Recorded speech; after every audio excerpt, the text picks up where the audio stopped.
Get off my lawn. Get off my lawn. Feeling lucky, punk? Got a knuckle sandwich for you right here.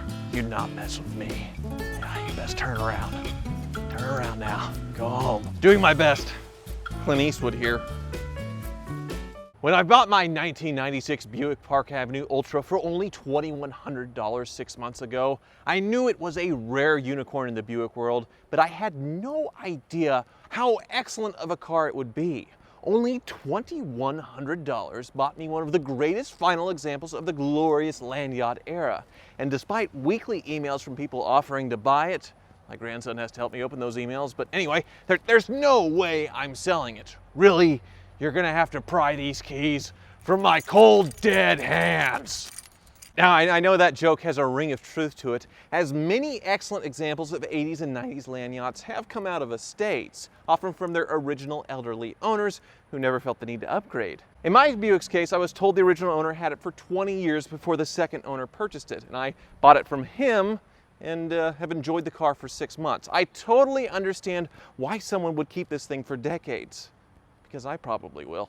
And if you're interested in more of my thoughts on Buick ownership, linked below is my article on autotrader.com/oversteer. Now, 1996 was the perfect year for the Park Avenue as they launched the new Series 2 3800 V6 a year before a major redesign that cheapened the interiors and, in my opinion, brought a generation of very unattractive blobby styling. So this Buick still retains the more traditional styling and has a nice modern drivetrain. The Ultra models were even more special as they got a supercharger setup, which was right out of the Monte Carlo SS. Look at that, it says supercharged in cursive. Now, a normal 3800 put out a little over 200 horsepower, but the supercharged ones were at 240. Not a whole lot by modern standards, but the torque is pretty decent. 280 pound-feet of it. Yeah. And there's really no way to fully understand how excellent this car is without driving it. Look, I'm gonna right now. Yep.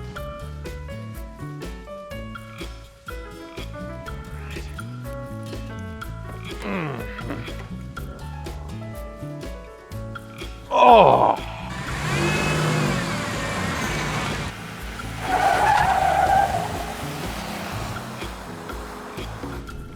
Roadhog! God, these roadhogs. I don't even know what a roadhog means.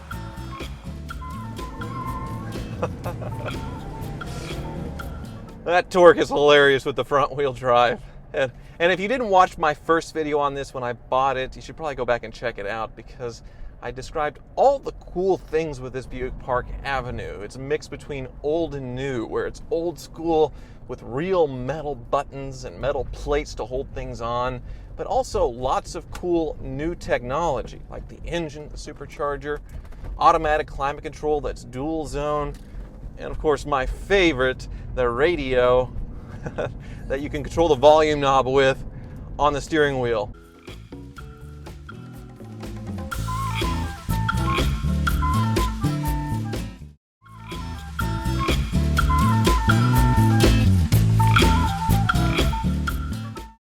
Oh, these pillow top seats are so nice. And the ride is so smooth, but no car is perfect. Now, a lot of people gripe about it being front wheel drive, which I don't really get, because this thing will never, ever be sporty at all. I know the torque steer is a little annoying, especially with a car that has this much torque, but I have better traction in bad weather with front wheel drive. The floor space, it's more flat because I don't have a tunnel for the transmission and the drive shaft. And with this Buick, there's just no compromising the ride quality for any kind of performance or handling. It's a Dynaride controlled suspension, which is what they called it, but it has rear airbags in the back and then some really soft shocks in the front. Now, I think this suspension holds its own with my old 2007 Mercedes S600, which is hydraulic and just about any magnetic or air ride control out of the top tier luxury makers. It is that good. And I really think Buick should be getting back to this, building the ultimate luxury car, like the bargain Rolls-Royce that they used to be. And maybe there's some hope because they're starting this new Avenir line, a luxury version of existing models. I think with the LaCrosse and the, oh, what's the Acadia one? What's the Buick? Not Encore. Oh, I don't even know the Buick models. I don't know cars that were built past 2007. It's really a bad thing. But anyway, there's some hope that they're going back to this old school luxury feel where they dominated, because this is really where they should stay, because nobody's really doing this anymore at a lower price point. They're all trying to be sporty and luxurious, and if Buick tries to do this, they'll just get laughed at, because I mean, all the competition with the Japanese and the European luxury cars, there's no room for a Buick to get in there. A little Michael Jackson came out there. God, this thing is so funny. A giant beige grandpa car that hauls. Oh yeah.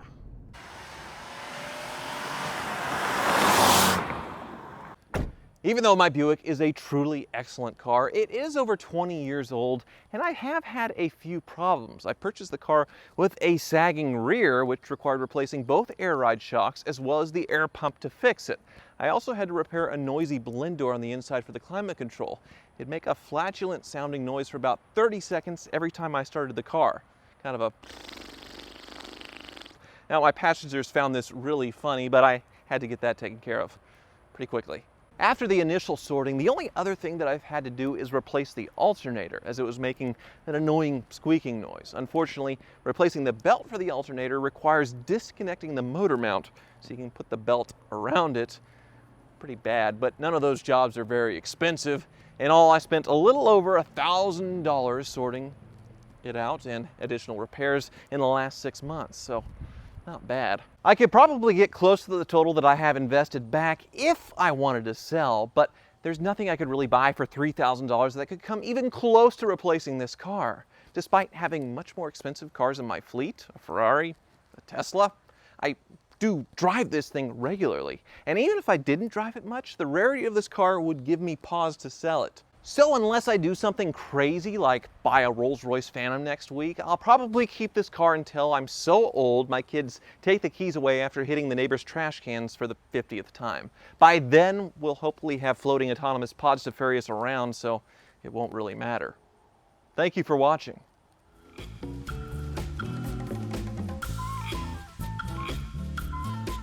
Get off my lawn! I probably should have taken this down when we started the video.